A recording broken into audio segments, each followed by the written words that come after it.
ये मशीन हमने ऑन कर दिया।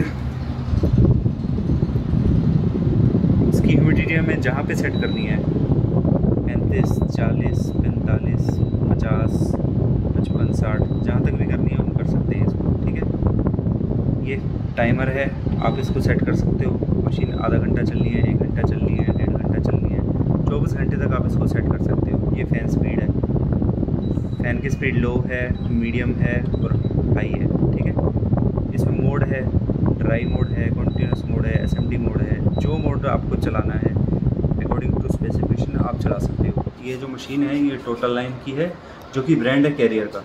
Okay, thank you.